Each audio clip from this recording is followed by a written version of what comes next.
La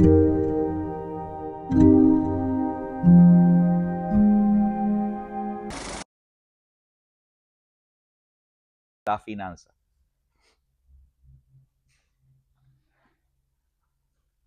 Dice en la parte de introductoria que ambos somos físicamente diferentes. El otro día estábamos viendo eso, ¿no? Y de todas maneras nosotros desde que empezamos a crecer que éramos niños nos dimos cuenta que los varones y las niñas son diferentes. A medida que crecemos nos hacemos hasta un poquito más diferentes. Que también funcionamos de manera diferente. Pero a pesar de que se nos hace obvio, de todas maneras en algunos momentos tenemos dificultad en entender que somos más diferentes de lo que a veces estamos conscientes. Dentro de las diferencias, una de las diferencias que hay con mucha frecuencia, y esto no es absoluto para todas las parejas, pero es muy frecuente, la mayoría de los hombres tienen una tendencia a funcionar muy orientado desde la mente, desde la razón, desde los pensamientos, desde la lógica. Y las mujeres, la mayoría de los casos, tienden a vivir y funcionar mucho desde las emociones.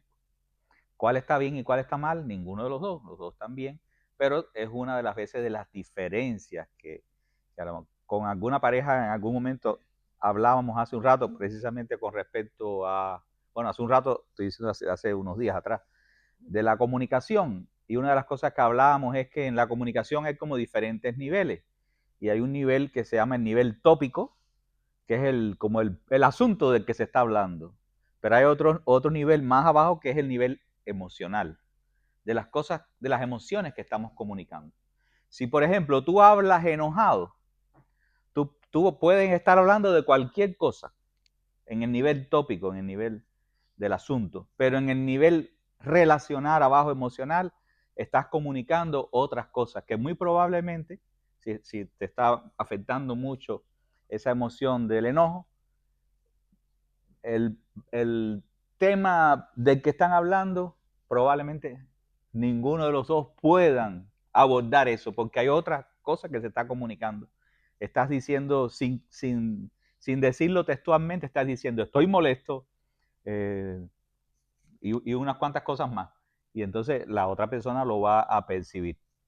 Muchas veces en la relación de matrimonio nos va a pasar eso, que el hombre está funcionando en un nivel lógico y la mujer está funcionando en un nivel relacional. Y si no nos aprendemos a conocer que funcionamos de manera diferente, pues entonces se nos hace difícil hasta entendernos. Una frase, por ejemplo, muchas veces que alguna esposa le dice al esposo es, ya tú no me quieres. No sé si a ustedes les ha pasado. ¿Y por qué tú me dices eso? El hombre responde. Y la respuesta de la esposa puede ser, porque llevo un día y medio diciéndote que botes la basura y no la acabas de botar. No sé si a ustedes les ha pasado. A mí, claro, a lo mejor no te dice no te quiere, pero te dice otra frase parecida.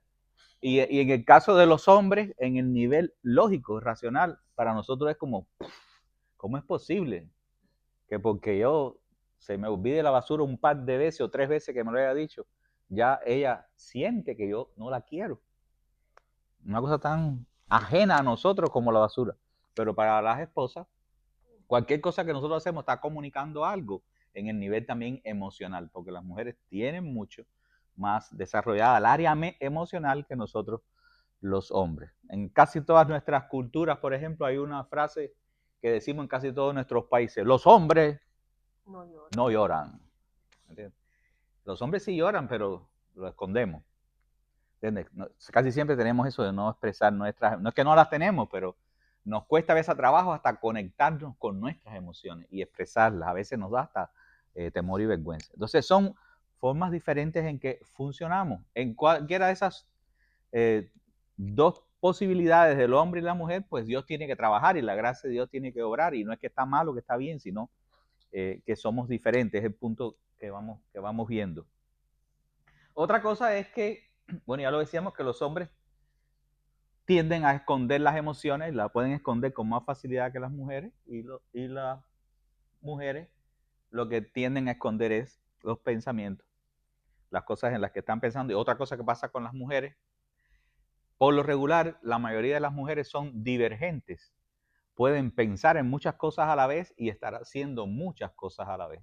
Y muchos de los hombres somos convergentes. O sea, nuestra atención se enfoca en una sola cosa. Tengo el periódico delante, o tengo el teléfono delante, o tengo delante el televisor y estoy enfocado y me están hablando y yo, sí, pero yo estoy, puede ser en el juego de béisbol o puede ser en... Y el mundo se está acabando y, oye, mira el niño que se cayó y estábamos tan enfocados en esto porque tendemos a tener mucho enfoque en una sola cosa. No, los hombres, la mayoría de ellos no tenemos la habilidad de manejar varias cosas. Si nos dejan en la cocina o se nos quema la comida o se nos derrama esto por acá porque no podemos estar haciendo varias. Y la mujer está cargando el niño, fregando, eso, abre la puerta, responde el teléfono. Eso es como somos diferentes. O sea, el punto que estamos hablando aquí no es que uno es mejor que otro, sino que somos diferentes, el hombre y la mujer. Y por eso, bueno, ya vimos que el hombre tiende a actuar desde la mente hacia la voluntad y la mujer desde las emociones hacia la voluntad. O sea, las tomas de decisiones muchas veces, no en todos los casos, y no se aplica a todas las situaciones también, pero en la mayoría de los casos los hombres vamos a funcionar por algo que pensamos, por ahí decidimos, y las mujeres por algo que sienten, por ahí deciden. Y entonces, una cosa que está conectada con eso es que los hombres entonces tendemos a ser desobedientes y las mujeres más vulnerables a ser engañadas. Y lo vemos desde el jardín del Edén. Eso es general, es como algo más introductorio, no es parte del tema como tal. Pero cayendo en el tema del que vamos, el dinero. Y precisamente me imagino que todos ustedes cuando llegaron a matrimonio, y una cosa que es tema de conversación y probablemente tema de discusión y de desacuerdo, y bueno, ¿y ahora cómo lo hacemos? Porque cada uno viene de una vida personal donde a lo mejor la mamá es la que administraba el dinero, por decirlo así, o uno mismo ya aprendió a cómo lo administro y cómo lo hago, pero cuando llegas al matrimonio, bueno, ¿y cómo se hace? Yo me he encontrado no pocas parejas que cuando llegan al matrimonio no habían hablado de eso, nunca se habían puesto de acuerdo de cómo lo iban a hacer y entonces ya están en un conflicto. Lo deseable, lo recomendable es que dentro de las conversaciones que se tienen de novio, de las cosas que se hablan y que se acuerdan y que se toma como una pauta, sea ese asunto de las finanzas, pero no siempre se ha logrado. Entonces, ¿cuál es la opinión muchas veces?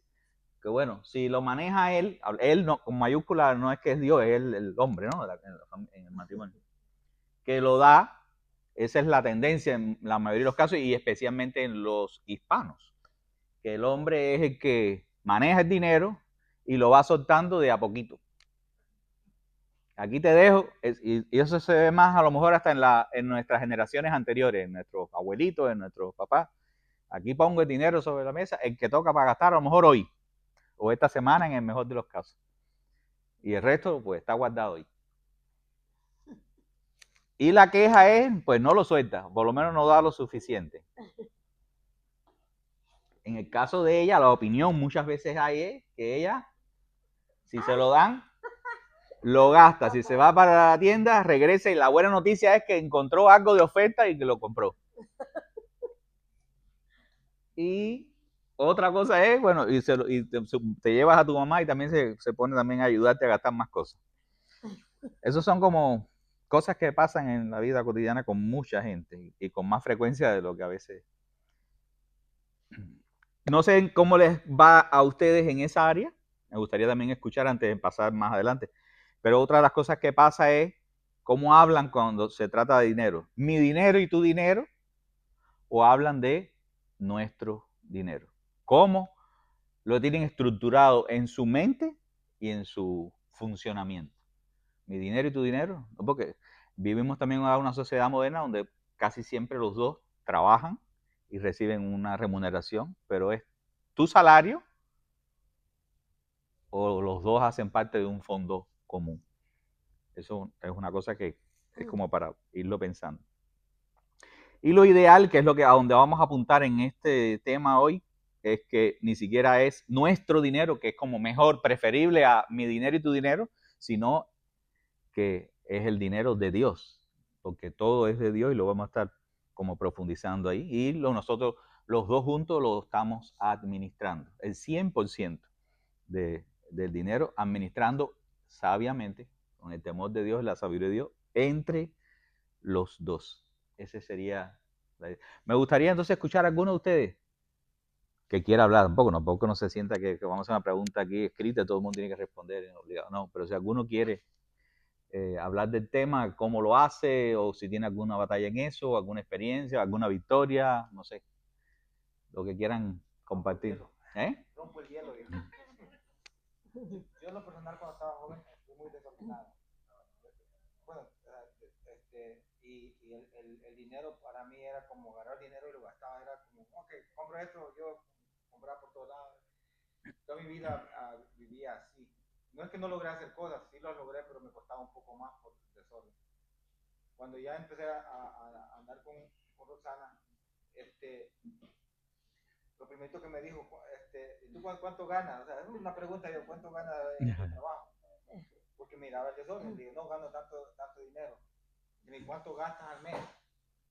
Entonces ya le dije, no, yo gasto tal, ya después ni sé que lo que gasto, yo agarro el dinero, lo ando en la bolsa, digo, compro y en realidad no sé.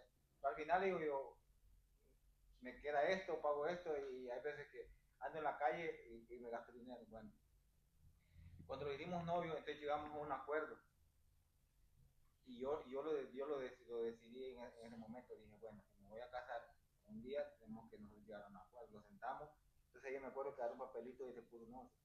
Entonces le dije, ok, entonces hagamos algo. Yo te voy a dar el dinero que lo ahorres. Porque si no, yo no lo voy a ahorrar. Entonces ahorremos y no era, si no lo logramos casar, le digo, pues sabes que si las cosas que compramos y todo, cada quien agarra por un lado y me da.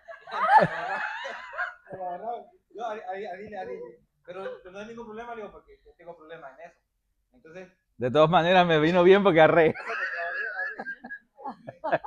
Pero en esa forma me acostumbré que ella era la mejor persona para administrar el dinero, no yo. Mejor administradora. Administrador. O sea, cuando vamos a quién pienso que no es si yo soy el marido y llevo el dinero, no, sino quién es el mejor administrador en esa área. Porque ahí fue donde me ayudó a mí a crecer. Al punto de que yo me casé y no me casé con ese pensamiento con el que venimos nosotros. O sea, hay que hacerlo realista, que domina el varón, o sea, domina el que manda, el que da y que da los gastos. Y ahora en el matrimonio, bueno, creo que gracias a Dios esa es una área en la que creo que sí Dios nos ha ayudado. Creo que para contestar una de las preguntas que usted hacía, de la manera que lo tratamos de hacer es como, ok, yo le trato de dejar saber a él, ok, son estos gastos los que tenemos, por lo regular son los mismos gastos, y si hay algo que sale como fuera de lo mensual, entonces, ok, ¿cómo vamos a cubrir esto? Entonces, y dentro de todo eso, como planificar si vacaciones o ahora universidad, que es y lo otro. Entonces, a manera de que yo no tomo la decisión, sino que sí los hablamos, pero al final es como que yo llevo como el control. La contabilidad. La contabilidad, si se puede decir. Pero entonces, gracias a Dios, a nosotros nos ha ayudado y creo que eso no ha sido. Bueno, siempre va a salir algún momento que uno dice, no, yo no estoy de acuerdo de eso, o sea, creo que eso, o sea, es como inevitable, pero gracias a Dios creo que sí, esa área no. Creo que el problema que viene a darse en el matrimonio es como cuando yo quiero comprar algo, por ejemplo. Antes tenía, yo voy y compro. Hay veces que uno compra cosas que ni necesita, en verdad. Ahora hay veces que eso es lo que me ayuda, porque claro. Antes de, hay veces que digo, ok, voy a comprar esto, bueno, cuesta tantos miles, no voy a comprar esto. Pero hay veces que cuando llego y ella me dice, no, digo, no, pero en una buena forma, con una explicación, no. Entonces, ¿por qué motivo lo vas a comprar? Entonces ya me hace pensar. Bueno, en verdad sí ni lo necesito, porque ahí tengo otro y ¿para qué quiero otro? Decía, o sea, el simple hecho mío, nada más que tal vez como una excusa. En este me voy a sentar mejor o en esto, sí me explico, pero no es que lo necesito. Entonces ahora ya entro en razón en decir, ok, no se necesita. Tal vez eso lo puedo comprar más adelante cuando realmente sí lo necesito. Entonces eso creo que me ha ayudado a mí muchísimo. Ahora, si me pregunta, antes caminaba mucho dinero en efectivo, pero al final, y eso me pasaba con mi hermana también, mi hermana los metía a la lavadora, la ropa. Y a veces me preguntaba, me daba risa todo el tiempo y me daba risa que me decía, si hay dinero en tus pantalones y todo, me decía, me quedo con él, sí, ¿qué voy a hacer? Quedarte con él y pues tú vas a lavar la ropa. Entonces hay veces me preguntaba, porque sí, hay veces que andaba bastante dinero. Entonces, y hay veces que seguro me decía. Digo, sí, seguro, le decía, pues agárratelo si tú vayas a hacer, lavar la ropa, y yo ahí. Y creo que eso, ahora es como, ya no camino eso porque mi hermana se quedaba con el dinero, y yo ahí me quedaba. Y todavía hay veces cuando cae, también hay veces que me encuentro los pantalones. O sea que ni yo no reviso ni los pantalones en veces cuando me propina. Entonces creo que eso es lo que ha hecho en mi persona. Y eso es en mi persona, es personal. O sea, creo que cada quien es que he madurado mucho en esa, no malgastar. El Señor dice que dos son mejores que uno. Y en todas las áreas, incluyendo esta área que vamos a estar viendo, es un desafío, y algunos de nosotros puede ser que en algún momento haya preferido, no, mejor hubiera estado solo y así yo, en este caso, pues usaba todo el dinero como quisiera. Pero en última instancia es una protección.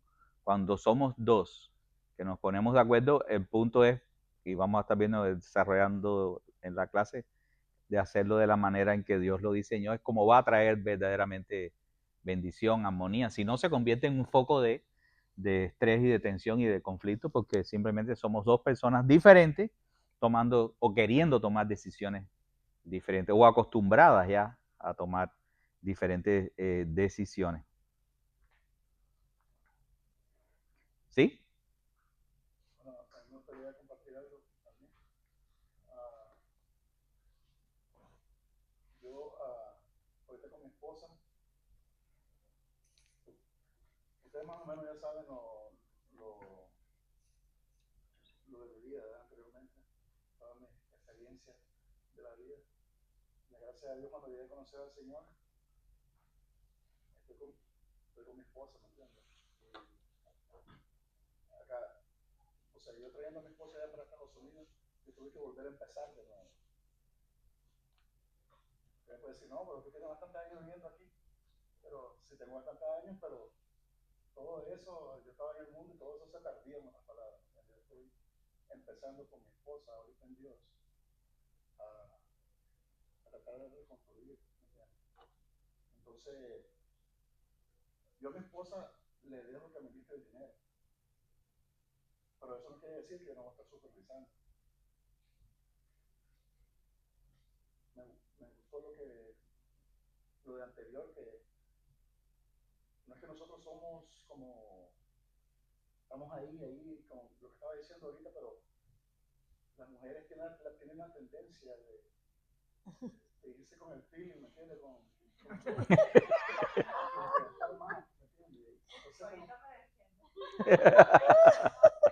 Entonces, eso es lo que, o sea, he estado tratando de, a veces yo le digo, mire, hay que,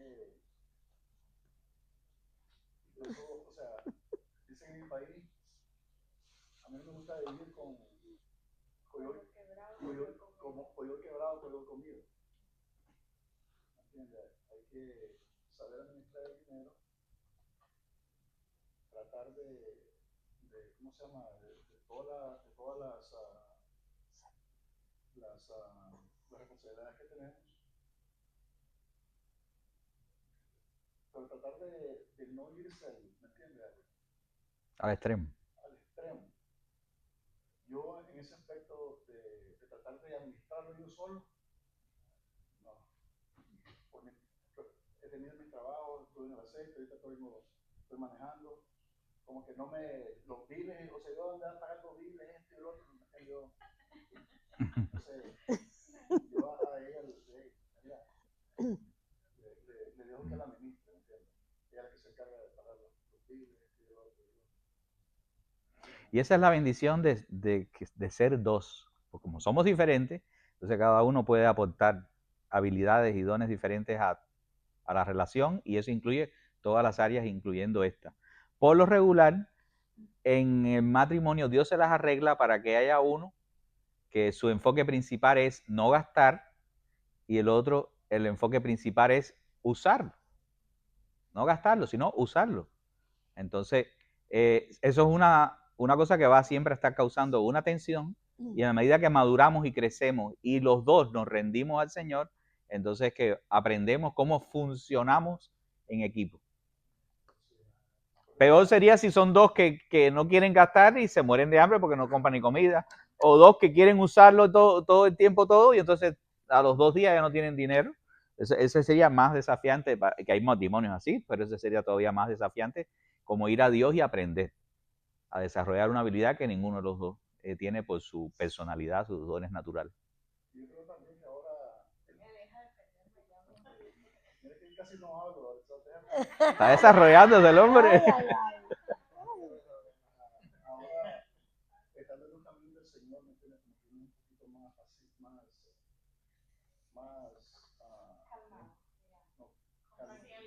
consciente, calmado, porque usted sabe, en el mundo, cuando está la pareja, lo primero que al hombre le explican que uno es mandilón, porque le deja a la mujer que administra el dinero. Entonces, cuando estamos en el mundo, nosotros no comprendemos eso, entonces uno trata de entender, de no soy mandilón y para que este y el otro, entonces, así es, somos más machistas. Entonces, ahora cuando estamos con el Señor, como que uno ya Nos cogen amansados. no, pero, o sea, ya uno El Señor nos amansó. un entendimiento de cómo tratar de llevar la administración del dinero.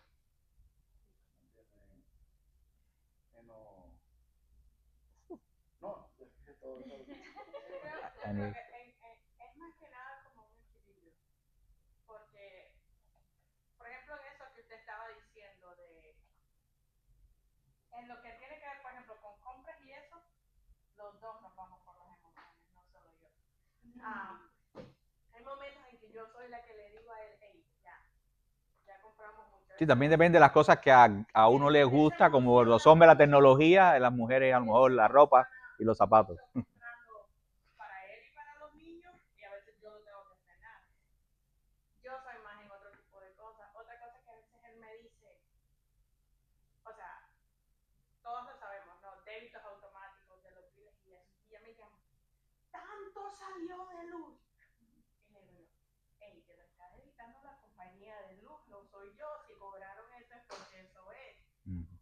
O hace poquito, ¿por qué está cobrando todo eso la aseguranza de la casa?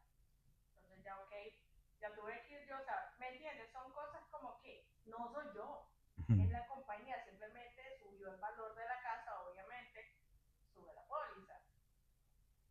Pero sí, en eso que usted decía, creo que es algo en lo que nosotros estamos trabajando. No, hay que ser honestos, nosotros no tenemos una cuenta de los dos. Él tiene su cuenta, o sea, su cheque entra a una cuenta, el mío otra, pero sí estamos como que gastos comunes, nos vemos lo que hay que pagar y si nos ponemos de acuerdo en yo pago esto, yo hago esto, yo aquí. Y aunque está separado, pero todo se usa en la casa. Y si en algún momento yo necesito, yo sé que puedo contar, al igual si surge algo fuera de lo normal, igual también usamos de la mía.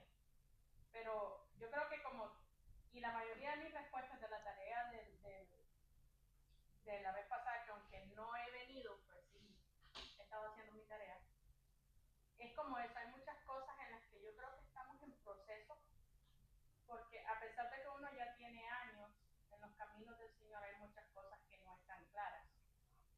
Y venimos de sociedades y culturas que nos enseñan las cosas de una manera diferente. Como decía usted, la manera en que la mamá lo hacía, o como le decían a uno, porque creo que la mayoría, bueno, los que crecieron aquí tal vez no, pero que nos decían, no, es que no te dejes, es que no seas tonta, es que...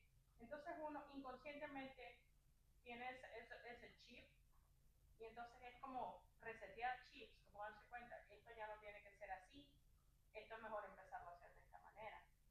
Entonces yo creo que en todo lo que tiene que ver en matrimonio, visto desde modo de verlo bíblico, creo que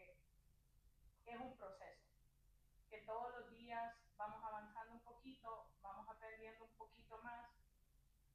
De entrada la convivencia no es fácil, menos, o sea, si lo queremos hacer de la manera bíblica, porque hay como más, el enemigo siempre nos pone trampas, siempre pone cosas en la mente, pone, no, yo por qué voy a hacer esto, yo por qué.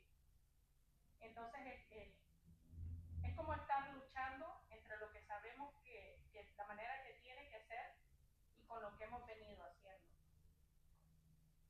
Entonces, nosotros sí hemos tenido algunos problemas en eso, más en ese aspecto. Ahora él es el que está tratando de llevar más control que yo, y yo estoy tratando ahorita como en eso, como de adaptarnos. Me gusta esa palabra que usted puso en las preguntas de tarea de la semana de la clase pasada, que usted puso sujeción o adaptación, y yo creo que esa palabra está perfecta. Es como irse adaptando a lo nuevo y ir tratando de hacer esos cambios, darse cuenta de lo que uno no está haciendo bien y tratar de ir poquito a poquito cambiando. Sí. Bueno, seguimos. Hoy vamos a estar viendo con esto de la finanza que hay como 3 cosas que vamos a necesitar estar haciendo. Lo primero es que es algo que tenemos que hacer juntos. O sea, es como ninguna cosa en el matrimonio. Eso no es que es tu problema y tienes que hacerlo tú. Si esa va a ser la actitud, va a ser en algún momento una fuente de conflicto. O sea, no funciona en el matrimonio que uno de los dos se desentienda. No, los niños, eso es tu problema. Si esa es la actitud, en esa área va a haber problemas. Y hablando de finanzas, pues es una responsabilidad de los dos cómo se va a administrar y de ver cómo se llega a acuerdos. Empezamos hablando de que somos diferentes. En otra clase anterior hablábamos de que hay cosas que son naturalmente por diseño dadas por Dios a uno o al otro, como la maternidad. El hombre, aunque quiera ser mamá, no va a ser mamá, no vas a amamantar nunca. Eso no va dentro de tu diseño.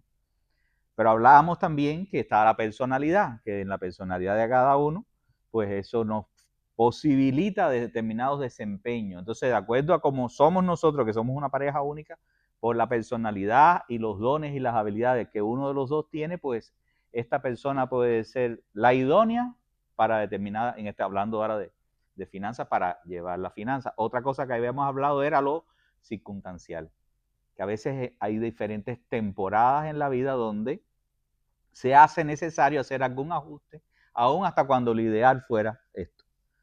La idea no es poner aquí como un patrón sobre la mesa que tiene que hacerlo así, y si no estás en pecado y estás atabotado de la iglesia, sino que está el modelo de Dios, el patrón ideal, y cómo se aplica eso a mi relación particular y a mi circunstancia específica. Bueno, pero nosotros en nuestro matrimonio, cuando estábamos recién casados, yo venía de un contexto que yo soy hijo, o sea, mi mamá murió cuando me dio a luz a mí, soy huérfano, mi papá se salió de la casa, lo vio loco, estuvo ingresado en un psiquiátrico, la familia se disolvió. Entonces, mi abuelito fue el que me crió, pero mi abuelito vino a criarme con 75 años. Ella pensaba que en algún momento se moría. Entonces, yo crecí con una persona que me decía todos los días, tienes que aprender porque yo no sé cuándo voy a estar. Entonces, era como un viejito chiquito. Aprendí a cocinar, aprendí a bañarme, aprendí a hacer todas las cosas de pequeño y de hecho hubo muchos momentos donde parecía que se iba a morir, pero no se murió. Gracias a Dios, ¿no? Tuvo hasta que ya de grande. Pero ese fue mi contexto, me forzó a madurar y a crecer y a aprender cosas que a lo mejor hasta ni me gustaron a mí porque no era mi personalidad, eran mis circunstancias. Elizabeth se crió en un hogar cristiano de varias generaciones donde estaba la bisabuela, la abuela y la mamá en la cocina. Entonces Elizabeth no le dejaban entrar a la cocina. Cuando se casó conmigo no sabía cocinar. Yo tuve que enseñarla a cocinar. Veníamos de contextos diferentes. ¿Entiendes? Pero con la finanza era igual. Yo aprendí a manejar la finanza porque tenía que sobrevivir. Y vivíamos, mi abuelito y yo, con su jubilación. Todo el mundo sabe que en ningún país del mundo la jubilación alcanza. Entonces era como administrábamos la jubilación para sobrevivir de los 30 días. Y ya, imagínense, él en cuanto rápido que pudo me soltó eso a mí. Entonces, para que aprendiera, pero porque ya era una persona muy mayor, ya estaba perdiendo la mente. Entonces yo aprendí a administrar de ahí hasta el último centavo, después a trabajar y a cooperar con algo así. Entonces cuando nos casamos, el primero que llevaba de forma natural la finanza era yo. Pero después hubo otra época donde yo hablamos y entendimos, no, mira, es mejor que la lleves tú, una para que aprendas, pero otra porque las circunstancias de ese momento. Entonces esa otra temporada, Elizabeth era la que administraba. Ahora cuando llegamos recién aquí, la voy a tener que tomar yo porque estamos aprendiendo un nuevo contexto, era demasiado desafiante, tantas cosas para aprender, tantas cosas diferentes, entonces ahora estoy llevando yo, aunque siempre es entre los dos, pero o sea que la responsabilidad principal puede recaer sobre uno, sobre otro, y es bueno lo que decía Marlon en cuanto a supervisar, usó la palabra. O sea, más que todo es que el no desentendernos, el sentir que aunque hay uno que ha tomado la carga, la responsabilidad es de los dos y los dos nos estamos ayudando en eso. Entonces, eso es lo que vale. Como ahora, cómo se aplica a cada matrimonio de ustedes tienen que orar y buscar a Dios. Pero lo primero es eso, que es algo que nos concierne a los dos. Lo segundo que vamos a estar viendo es que no solo nosotros dos, hay alguien por encima de nosotros que es nuestra autoridad, que es la persona que nos dice lo que nosotros debemos hacer, que ese es Dios. No es a mi manera, como yo quiero, ni a tu manera, como tú quieres, ni siquiera como tú aprendiste a hacerlo en tu casa, con tu familia, o como lo hace la cultura, en caso acá que hay varios parejas que son multiculturales, no es como lo hacen en Nicaragua o como lo hacen en Cuba o en Estados Unidos. Tenemos que buscar el modelo de Dios y la autoridad y la dirección de Dios sobre nuestras vidas. Ese es fundamental. Y eso es para todas las cosas, pero hablando de finanzas igual. No vale el argumento de que no, así me criaron a mí, o así me gusta hacerlo a mí, o así quiero hacerlo yo. No, Señor, si es mi Señor, ¿cómo tú quieres que lo haga? Y eso incluye la administración de la finanza. Y somos responsables los dos juntos de buscar cómo le agrada a Dios en primer lugar, porque en definitiva hacerlo a la manera de Dios va a ser lo mejor para nosotros. Todo lo que nosotros hagamos a la manera de Dios, nosotros somos los más beneficiados, más allá de cómo se acostumbra. Y otra cosa que vamos a estar viendo, que es como la parte práctica de algunas cosas concretas que nosotros tenemos que hacer, y dentro de ello el presupuesto de hacer un plan de cómo usamos el dinero. Esas son las cosas que vamos a estar viendo. Decía acá, que ya lo habíamos mencionado, que muchas veces muchos de los conflictos matrimoniales tienen un origen en la parte esta económica. A veces hay como dos razones principales. Una es cuando los ingresos son insuficientes. Eso es una fuente de estrés muy grande cuando nos sobrepasan los gastos, los pagos que hay que hacer, sobre todo, por ejemplo, cuando hay deudas y todo eso, eso es una fuente de estrés muy grande. El otro día estábamos hablando con una persona que están viviendo una situación así de mucha deuda, y eso es una cosa que afecta hasta la salud. Entonces, eso es una cosa que pasa y hay que tomar pasos y acción en eso. No se puede eso dejar así.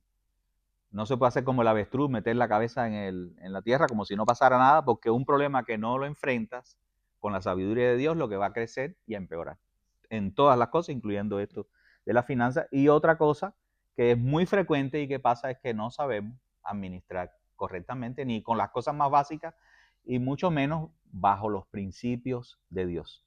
Por lo regular determina como las prácticas comunes de la sociedad. Aprendemos a hacer lo que nosotros malamente aprendemos por el camino, algo que nos enseñan los padres, pero como lo hace todo el mundo, nosotros seguimos por ahí haciéndolo también nosotros. Un principio que vamos a estar viendo como el primero de todo es que Dios merece el primer lugar en todas las cosas, y eso incluye el área de las finanzas. El área de las finanzas es como un termómetro para medir la profundidad de nuestra relación con Dios, para medir incluso la autenticidad de nuestra relación con Dios. Es un termómetro. Entonces te animo a que tú te pongas el termómetro para que puedas medir tu propio corazón en cómo estás usando la finanza. Si usas la finanza como si tú fueras el dueño de ese dinero, tú estás jugando a ser tu propio Dios. Probablemente sin conocimiento, sin entendimiento de que no es con toda intención, por supuesto, pero es la realidad de lo que estamos demostrando. Jesús habló, ¿sabe?, más del dinero que de la fe. Jesús habló 10 veces más del dinero que de la fe. La fe es importante, ¿verdad? ¿Quién pudiera decir que la fe no es importante? Regularmente de aquello de lo que tú hablas son de las cosas que te interesan comunicar. Jesús le interesaba hablar de la fe. La fe es una de las cosas más importantes. Corintios termina diciendo, ahora permanece la fe, y lo pone de primero. El otro día predicábamos el domingo que la fe en Cristo, la gracia de Dios, es la verdad central del Evangelio. Y con todo eso, Jesús habló 10 veces más de dinero que de la fe y la salvación. ¿Será que a Jesús le interesa más tu dinero 10 veces que tu fe y tu salvación? No. Pero tú y yo tenemos 10 veces más necesidad que Dios nos hable de fe, perdón, de finanzas que de fe. Porque es algo que nos está afectando en el día a día, en la manera en que interactuamos con el dinero y con las finanzas en general. Dice Romanos 8, ¿tú puedes ayudarme a leer? Porque no tengo los espejuelos. Mírame. Aquí. Mira los espejuelos. No, eso no. ¿No? Son los míos. Romano. O Deuteronomio. Perdón, Deuteronomio. No. Sí. No sea que digas en tu corazón, mi poder y la fuerza de mi amo me ha producido esta riqueza. Pero acuérdate del Señor tu Dios, porque Él es el que te da poder para hacer riquezas, a fin de confirmar su pacto, el cual juró a tus padres como en este día. Deuteronomio es el último libro de Moisés y es como una recapitulación de todo lo de los 5 o los 4 otros libros y es como un resumen para esa nueva generación.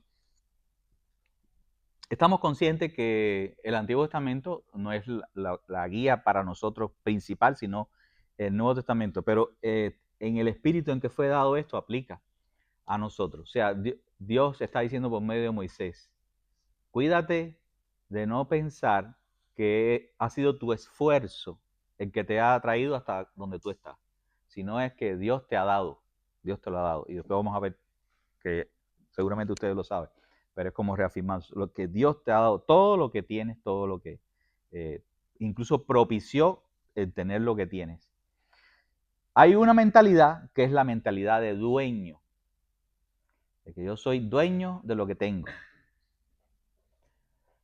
La verdad es que no eres dueño de nada. Esa es la verdad, no eres dueño de nada. Hay una cosa que se defiende mucho en esta sociedad y precisamente es la propiedad. Pero la verdad es que el propietario de todas las cosas es Dios.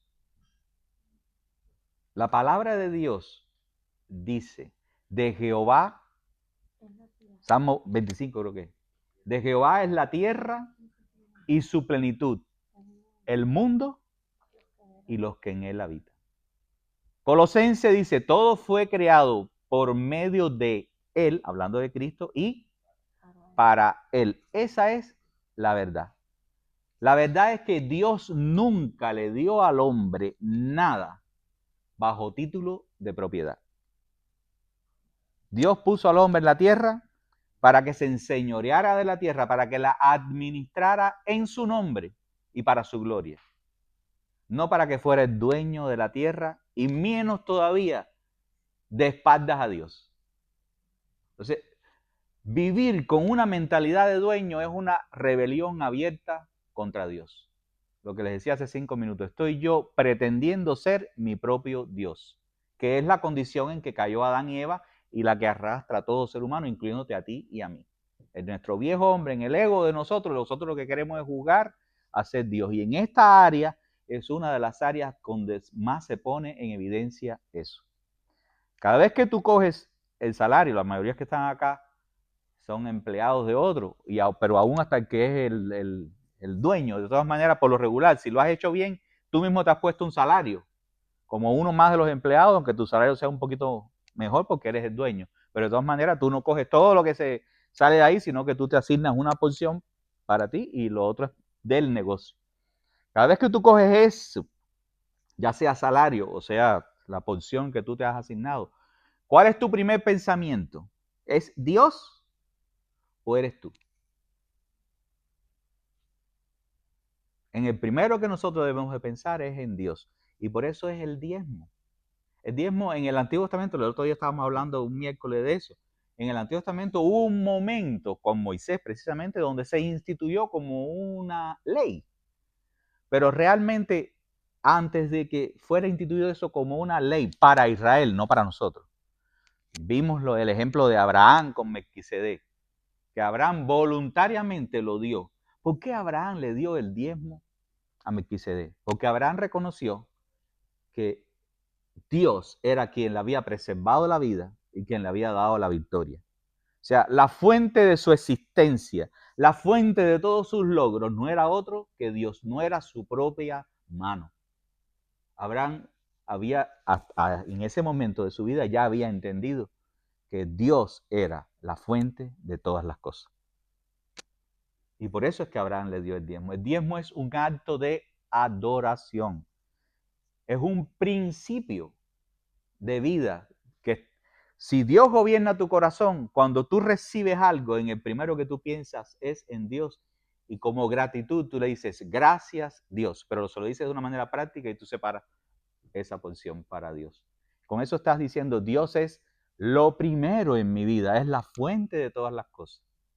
Si tú separas el diezmo o lo que dejas, a lo mejor das el 40%, pero lo das de último, ¿cuál es el lugar que le estás dando a Dios? El último. O sea, el primero que nosotros debiéramos pensar, y no es un problema de ley. Por eso decía, eso Moisés después lo instituyó como una ley para ellos, pero la ley ya fue cumplida en Cristo. Nosotros no tenemos la ley del diezmo. Nosotros lo que tenemos es un principio de vida, de que Dios es el Señor. Él es el Señor de mi vida. Él me redimió. ¿Qué cosa es que me redimió? Que me compró. Yo soy de su propiedad. Todo lo que tengo, yo lo que soy es un administrador. La palabra bíblica que se usa es mayordomo, una mayordomía. La palabra economía es una palabra cristiana, la usa el mundo, pero el mundo tiene esa palabra porque está en la palabra de Dios. Economía, la palabra economía, oikos, significa casa, y nomía significa como administración. O sea, ¿qué cosa es economía? La administración de la casa. Cuando Dios creó a Adán y lo puso en el jardín del Edén, dice que lo puso ahí para que lo guardara, lo labrara y lo cuidara. Dios fue el que creó ese principio de economía, de trabajar, de hacer producir la tierra. Nosotros no nos los inventamos, pero es en calidad de administradores. Administradores. Cada uno de nosotros tiene que revisar si piensa como un dueño o como un administrador. Señor, yo no me pertenezco a mí mismo, yo te pertenezco. Todo lo que yo tengo no me pertenece a mí, te pertenece a ti. Eso es un hijo de Dios. Eso es un cristiano, una persona que sabe que le pertenece a Dios, pero que lo vive todos los días. Y yo no quiero hacer con esto como una concientización para que dejes diezmo en la iglesia o no lo dejes, y mucho menos para que me lo deje a mí. Es un asunto entre cada persona y Dios. Incluso si eres alguien que no ha estado diezmando y ofrendando aquí y no lo quieres hacer aquí, no hay problema con eso. Porque es un principio para Dios. Es algo entre tú y Dios. Haciendo eso estás diciéndole a Dios, Señor, mi fuente de seguridad no es el dinero que tengo en el bolsillo. Mi fuente de seguridad eres tú. Porque cualquiera puede estar de acuerdo conmigo en que el dinero normalmente no alcanza, y lo vamos a ver dentro de un rato también. O sea, Si a mí me dan $10,000 y normalmente yo sé que no me van a alcanzar, imagínense los 10,000, voy a dar 1,000, me quedo con 9,000. Si no me alcanzaban 10,000, ahora 9,000, por lógica de ver que como va a alcanzar menos. O sea, siempre dar es como un reto contra la confianza que nosotros estamos ya sintiendo en el dinero que ya tenemos, porque te vas a quedar con menos. Pero ese acto de deshacerte de una parte para tener menos, lo que estás alimentando tu fe, tu confianza de que no va a depender de ahí en adelante los próximos días en lo que tienes, sino en Dios que te ha dado eso. Y como mismo te ha dado eso, te va a dar lo que necesites. Y eso es lo que Moisés está tratando de enseñarles a este pueblo que ha atravesado 40 años de desierto, que ahora va a entrar en una tierra de abundancia donde van a trabajar y empezar a prosperar. Y es para que no se olviden, porque con mucha facilidad cuando uno empieza a prosperar materialmente, uno puede confundirse y pensar que uno ha logrado todo eso con trabajo duro, con el esfuerzo, y es verdad que parte ha sido por tu trabajo, pero por encima de eso es que Dios es el que me ha hecho prosperar. Dios es el que nos hace prosperar. Entonces, esa es la verdad más importante que Dios tiene que sembrar en nuestro corazón con respecto a la finanza. Yo soy un mayordomo, yo soy un administrador. Todo lo que tengo le pertenece a Dios y yo soy responsable ante Dios de hacer una buena mayordomía, una buena administración de todo lo que tengo. Un ejemplo, la parábola de los talentos. Esa palabra talento no es una habilidad. Cuando escuchamos esa palabra, enseguida pensamos en una habilidad. A este le dieron 3 habilidades. No, talento era una moneda. Esa parábola habla de dinero. Uno de los ejemplos de tantos textos donde lo que habla es de una buena administración. Y a este se le dieron 5 monedas, al otro se le dio 2, al otro se le dio 1. Y cada uno administró de una manera eso y tuvo que rendir cuentas de su administración. Y esa es una realidad. Cada ser humano va a rendir cuenta de la forma en que ha administrado su vida delante de Dios, incluyendo el área esta de la finanza.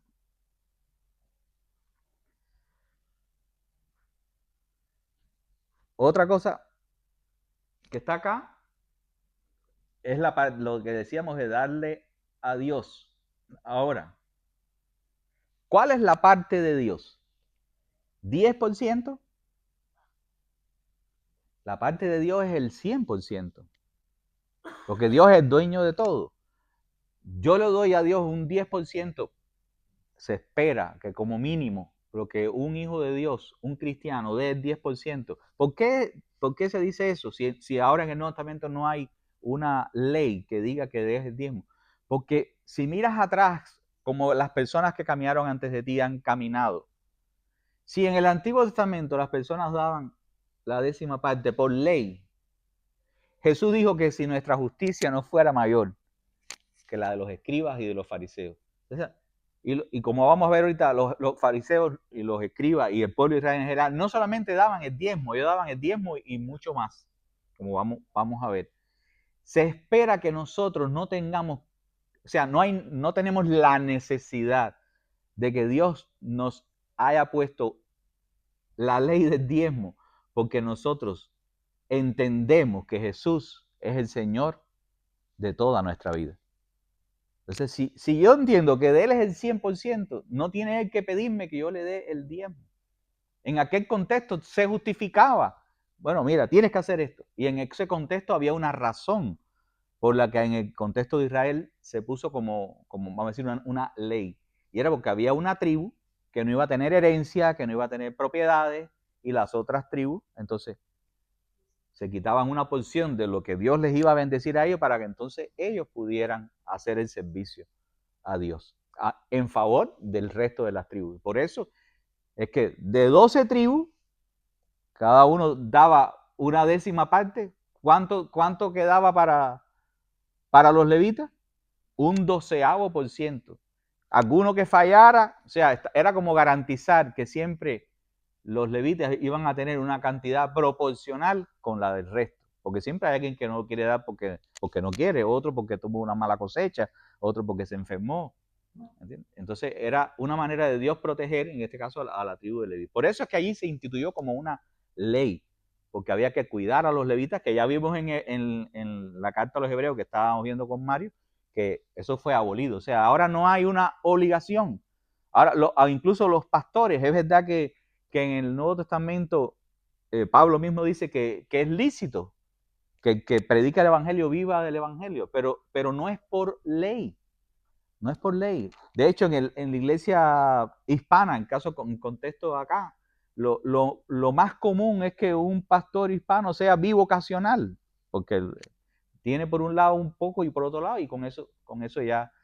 Pero lo que está detrás de todo, lo mismo allá el diezmo, que después acá la ofrenda, es el que seamos responsables, primero que seamos fieles a Dios y que seamos responsables con la obra de Dios. No es un asunto de cantidad y de proporción.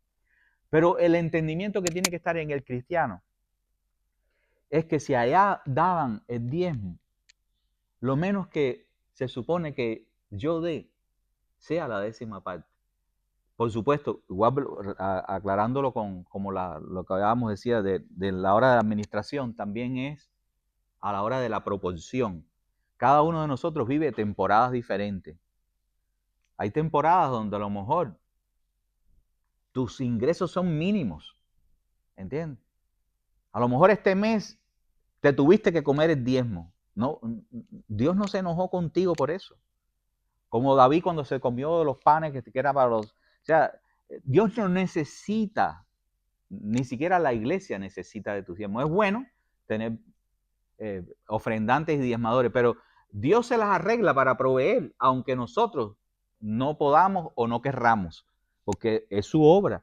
Entonces no se trata de como un negocio de que se da y entonces con eso se consigue. Se trata de cada quien ver su grado de fidelidad. Esa es la parte que nos debe importar. Y en el caso de tu economía personal, cada quien como matrimonio tienen que juntos ponerse de acuerdo lo del dar a Dios, dar para la obra de Dios y también lo de administrar el resto.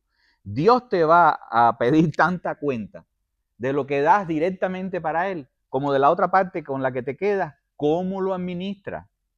Tú eres responsable de administrar el 100%. No es que decida, no, yo di el diezmo, o yo di el 5, o yo di el 20. Y después el otro, yo lo hago como quiera. Eso es tan mala mentalidad como la del otro que allá afuera que no tiene a Dios. O sea, tú eres responsable delante de Dios de ser un buen mayordomo, un buen administrador del 100% de todas las finanzas que tú recibes, que Dios pone en tus manos, como del tiempo, como de los dones y las habilidades, como de todas las cosas. Tú eres responsable de administrar todo lo que Dios pone en tus manos. La obediencia siempre trae recompensa.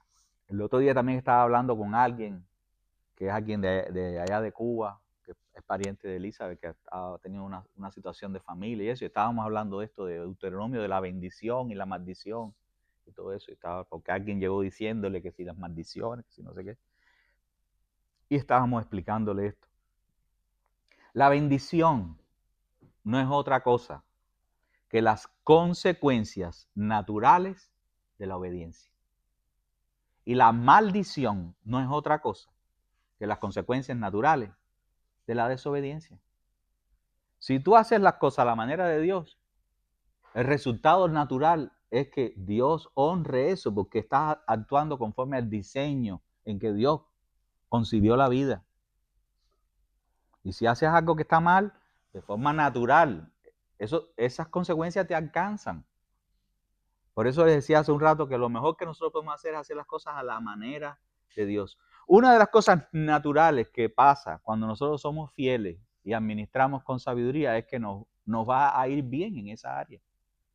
Tan sencillo como un padre de familia que a lo mejor gana mucho dinero llega y le da a lo mejor un poquito de dinero a la esposa para que compre algunas que otras cosas y después con el resto del dinero, como pasa en muchos de nuestros países de Latinoamérica, se va para la cantina, para el bar ahí a tomárselo en ron con sus amigos, entre comillas, que son amigos mientras él tiene para pagarle también a ellos su bebida, pero cuando se la acaba él, ¿entiendes? Eso es muy común, no sé si usted, en Cuba eso es muy común. Llamamos el día del cobro, el día que la gente coge el salario, ese día están todas las cantinas llenas. Pero al otro día entonces está la familia sin comida. ¿Entiendes? Si tú haces eso, yo sé que ninguno de ustedes lo hace, ¿no? Estoy poniendo un ejemplo. Si tú haces eso, la persona que hace eso, ¿qué es lo que está trayendo sobre su vida? Ruina. ¿Y sobre su familia? ¿Es Dios que los está castigando? No. Son las consecuencias naturales de las malas decisiones que las personas toman. Eso es la maldición, las consecuencias que te alcanzan porque estás yendo contra el tráfico, estás haciendo las cosas mal, en contra de como Dios las diseñó. Hay otro texto ahí que habla de eso, dice Proverbios, ¿qué dice? ¿Puedes leerlo? Proverbios 3, 9 y 10. Honra al Señor con tus bienes y con las primicias de todos tus frutos. Entonces tus graneros se llenarán con abundancia y tus lagares rebosarán de vino nuevo. Ajá. Hay mucha gente en la doctrina de la prosperidad que usan versículos como este como para sobornar a Dios. No, da la ofrenda aquí, da el diezmo aquí, para que entonces tú me das el carro tuyo, tú siembras tu carro aquí, entonces Dios te va a dar un mejor carro. Eso es una manipulación descarada de la palabra de Dios. No es otra cosa que eso. Aquí lo que se está expresando es el principio. Si tú honras a Dios, te va a ir bien, de forma natural. ¿Entiendes?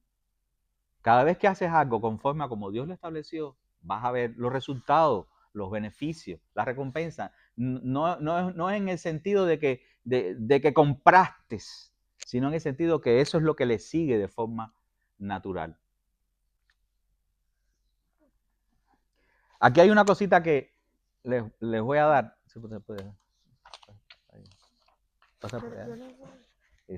Es uno por pareja.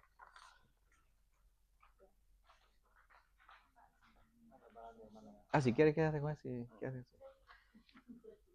Esto es un certificado de propiedad. No es prosperidad, es propiedad.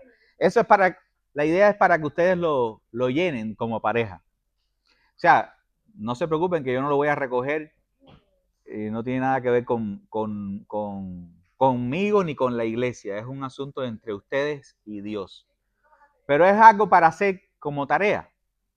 Que ustedes oren los dos como pareja y ustedes revisen el certificado ese y ustedes digan, ¿esto es verdad o no es verdad? Bueno, si es verdad, yo lo voy a firmar en oración delante de Dios y yo voy a decirle, Señor, de verdad yo entiendo hoy con más claridad todavía que mi vida te pertenece y que todo lo que tengo y todo lo que soy te pertenece. Y los dos juntos hacen eso. Porque a veces hay uno de los dos que lo tiene claro, pero el otro no tanto. O a veces hay uno de los dos que se le olvida. Sobre todo el día del cobro. Entonces es como un acto de fe, un acto de obediencia, un acto, vamos a decir, simbólico. Es como un paso de que los dos juntos están diciendo, Señor, nosotros queremos que tú gobiernes nuestra vida en esta área. Todo lo que tenemos. Ahí hay hasta una línea ahí para ustedes poner. ¿Qué ponen en esa línea? Pongan aquellas cosas que son como las más valiosas que ustedes tienen en su casa, dentro de todas sus propiedades, aquellas cosas que más ustedes valoran, que más ustedes dicen, wow, esto, a lo mejor alguno va a decir, no, mis hijos, gloria a Dios por eso. Hay otro que va a decir, no, el carro, en estos días tengo el carro del último año. O al otro va a decir, no, la cuenta en el banco para la vejez, no sé. Cada uno de ustedes piensen en varias cosas que son como las cosas más importantes y póngala ahí en la lista, pero poniéndola en la lista, usted la idea es que usted lo está poniendo delante de Dios. Usted está diciendo, Señor, esto es tuyo. Esto es tuyo. Esto es de tu propiedad. Esto te pertenece a ti. Tú me lo diste para que yo lo administrara. Dame tu gracia y tu sabiduría para yo administrarlo con fidelidad. Porque lo mejor que nos puede pasar es que Dios nos dé de su gracia y de su sabiduría para nosotros ser fieles mayordomos. Porque nosotros mismos vamos a ser bendecidos y vamos a ser una fuente de bendición para las personas que están a nuestro alrededor. Es una manera de rendir tu corazón delante del Señor. Una vez más, porque me imagino que ya todos lo han hecho en algún momento, porque todos aquí son cristianos.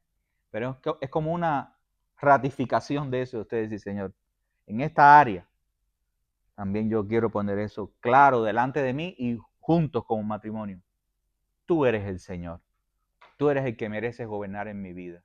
Tú eres el que mereces guiar mis pasos. Incluyendo probablemente algunos asuntos que a lo mejor hasta hay desacuerdo en esta área. El primer paso es doblar las rodillas delante del Señor. No es convencer a tu cónyuge de que te haga caso a ti.